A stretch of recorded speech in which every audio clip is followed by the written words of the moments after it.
I'm just using my phone. The wind is probably going to cut out the sun here. I think that's the mighty Red River du Nord flowing on this iron bridge at Emerson, entering Canada from the United States just a short way down the other side. Fort Dufferin was the name I was looking for. In the winter of 1872-73, if I'm not mistaken, if I got my dates right, the Boundary Commission built a huge, it was ever-growing establishment to handle all the men and equipment and animals that they had for the survey that they were about to do across the west and out to Buffalo Point in the east. And when they set out in early 1874, the place was virtually abandoned, and that's when the Northwest Mounted Police rented it to organize themselves before they went off into the west. So that's the name, Fort Dufferin. Are you picking up that? Look at that. Oh, he dropped it. I'm not sure if it's an osprey or a real shoddy looking bald eagle.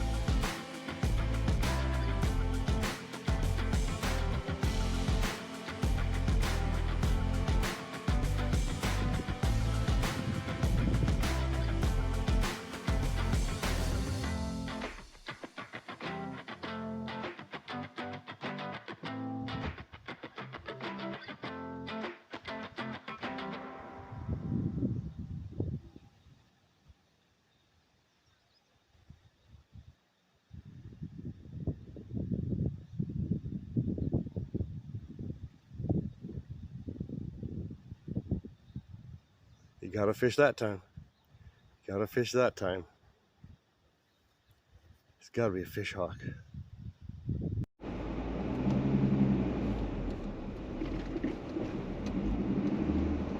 And here, out of the mists, morning mists on the Red River,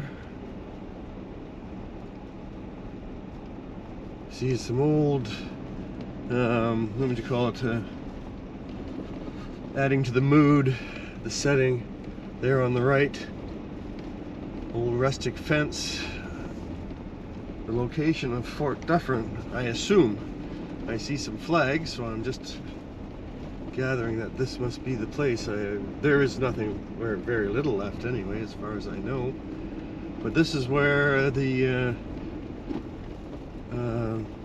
Northern Border Commission, International Border Commission, built their their buildings to house all their men and equipment for surveying the 49th parallel. Oh yeah, big sign that says Fort Dufferin. Okay. No admittance. What time is it? It's 6 a.m. I don't know what the time is. It's 6:54. So it says I can come in. The Boundary Trail, Heritage Region. In the 1870s, the North American Boundary Commission and the Northwest Mounted Police, well, they came here after the Boundary Commission was gone, already headed west. Boundary Commission went out first to establish the U.S. and Canada boundary. Northwest Mounted Police followed a year later. Well, it took 2.5 years to do the survey of the boundary. So when they left in 1874, these buildings were empty and the Mounties took them over. The trail emblem shows two figures meeting on horseback. Who are they supposed to be? On the left is, oh, there you go! On the left is William Hallett. Oh, cool! Chief Scout of the Boundary Commission, 1873. And on the right is General French, Army officer and first commissioner of the Northwest Mounted Police. I don't know if they would have met. Within a few years, it became a popular route for settlers. Yeah, okay. Right in here. I'll do some pictures of the thing later. It's just kind of cool in this morning mist. The rising sun over the Red River Valley.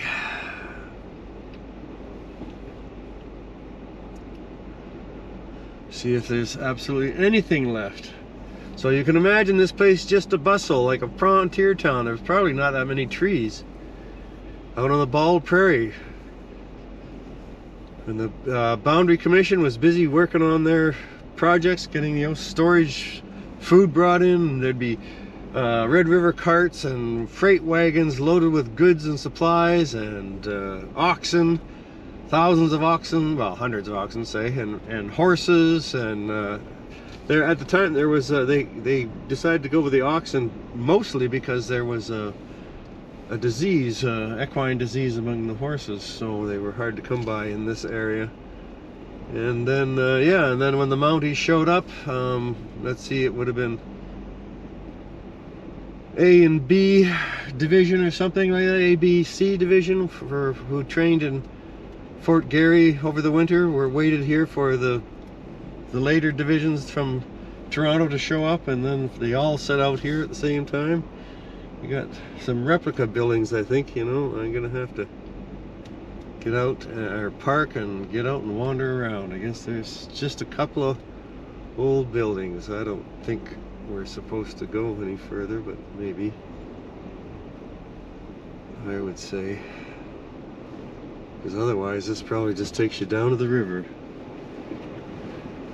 Here, I'm just gonna end my video here. And here we are.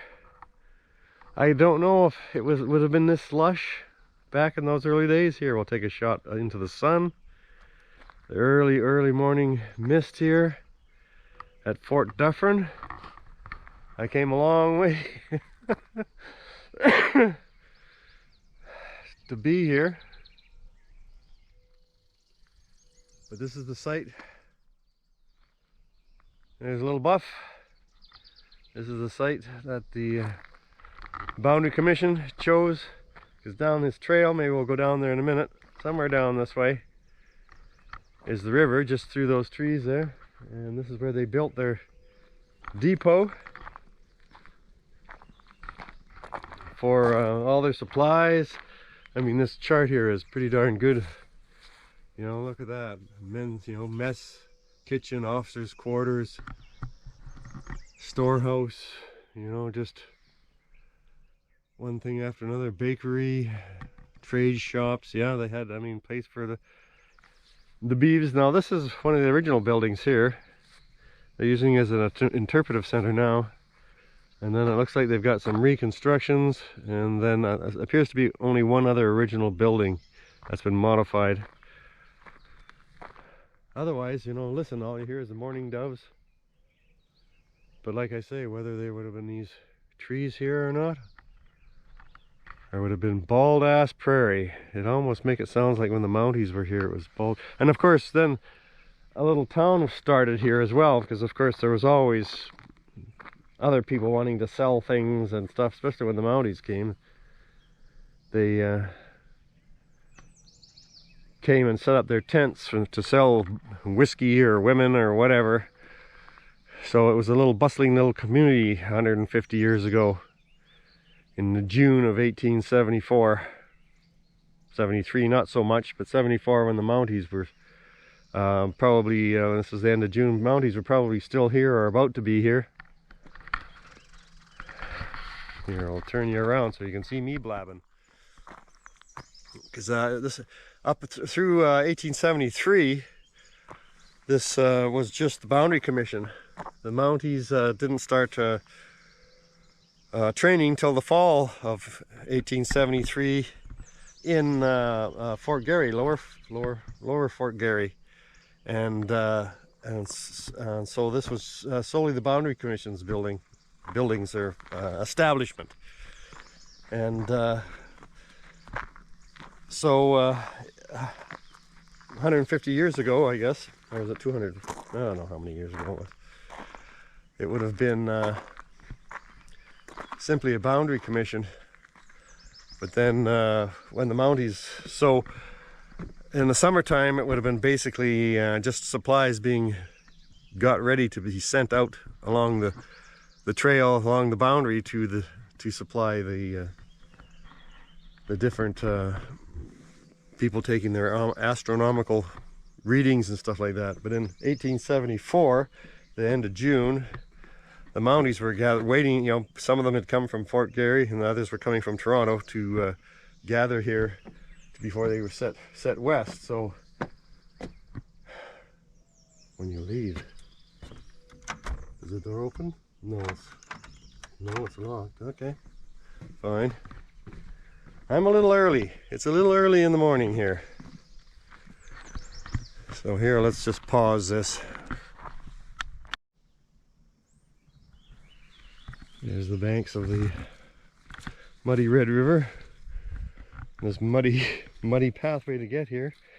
My shoes now weigh about 14 tons, but here's dawn on the Red River outside, where probably the paddle wheelers came from both directions, from Winnipeg, Fort Garry, downriver.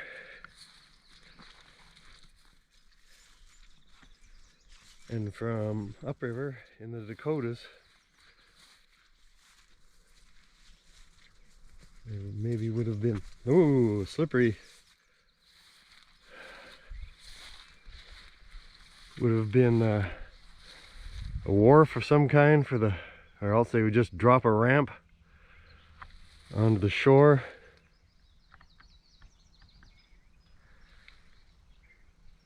Oh, is that wild roses? Oh, there's something, some big bird thing, osprey or something. Ooh, I'm not going down there. I'll find my hat.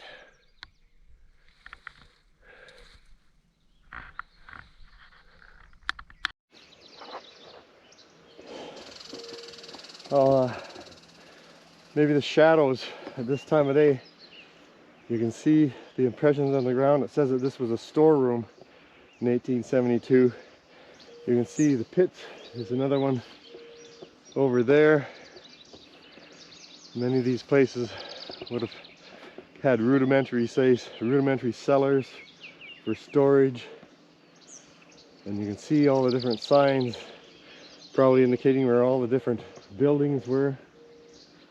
Like I say, I'm just curious as to the forest cover that's here now. I mean, now it's maintained and looked after. Would the prairie fires have kept this pretty bald, or just because this is the Red River Valley, would it have always had, I mean, that the dark color of the leaves, I'll have to get over closer and have a look. It almost looks like, well, there's cottonwoods for sure, but well, they're not in fluff. Anyway, they might be oak of some kind too. But anyway, it's just kind of curious as to how forested was this area back in 1873-74.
This is my first successful flight with the, whoops, sorry. Oh, I started the video again.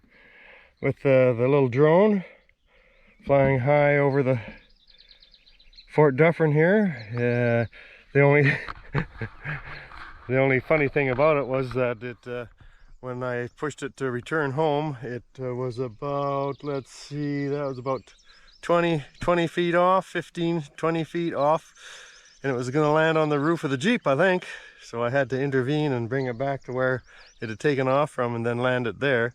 Otherwise, yeah, that wasn't too bad. There wasn't a crowd of people here. I got the place to myself, and it's beeping away here. I'll shut it down and we'll be happy.